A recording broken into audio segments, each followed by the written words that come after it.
Aqui para o Pedro Venceslau, Pedro, porque existia também uma grande preocupação, né, de toda essa movimentação ocorrendo justamente às vésperas do julgamento do ex-presidente Jair Bolsonaro, né? Ou seja, ele que já cumpre prisão domiciliar nesse momento, ou seja, monitoramento, na verdade, não prisão decretada, mas um monitoramento eletrônico como a gente tem. Só que isso vem antes mesmo de um julgamento. Isso vinha, Pedro Venceslau, alimentando, principalmente da oposição, muitas manifestações, né? Ou seja, contra essa decisão de Alexandre de Moraes, contra esse monitoramento, a falta de necessidade disso antes mesmo de um julgamento. Ter agora um monitoramento até mais rigoroso nesse caso do ex-presidente Alexandre de Moraes pode agravar ainda mais essa atuação da oposição nessa situação, nessa decisão de Alexandre de Moraes? Olha, Débora, foi uma solução intermediária, como eu disse, porque o Alexandre de Moraes ficou numa situação difícil.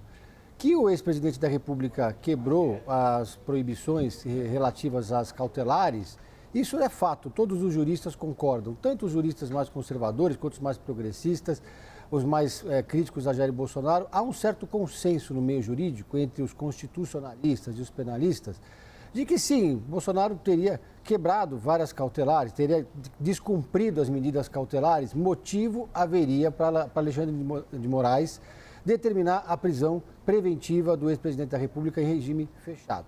A questão é que essa é uma situação absolutamente inusual, sui generis, tanto do ponto de vista político como do ponto de vista jurídico, e o Alexandre de Moraes teve que dar uma resposta. Ele não poderia simplesmente ignorar que o presidente da República o ex-presidente da República descumpriu as medidas cautelares, mas, por outro lado, se ele toma uma medida mais dura nesse momento, iam acontecer retaliações, por exemplo, dos Estados Unidos, ia acontecer problemas no Congresso Nacional, ia haver uma repercussão política muito grande.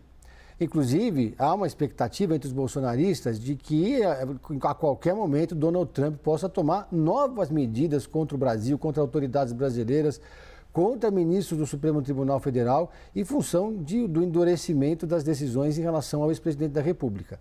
Na prática, a rotina de Jair Bolsonaro não muda em absolutamente nada nesse momento, a não ser no entorno da casa dele, muda a rotina dos vizinhos, muda a rotina dos moradores do condomínio, todo mundo acaba pagando um preço por isso. Mas ele continua onde ele estava, continua monitorado pela tornozeleira eletrônica, continua podendo receber visitas diariamente de pessoas previamente autorizadas, uma visita por dia, continua podendo receber visita dos filhos, dos parentes diretos.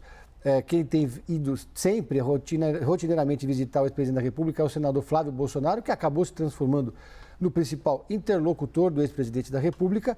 Então, na prática, não muda a situação dele. Então, agora, do ponto de vista político, qualquer decisão do Alexandre de Moraes vai ser usada como instrumento no Congresso Nacional.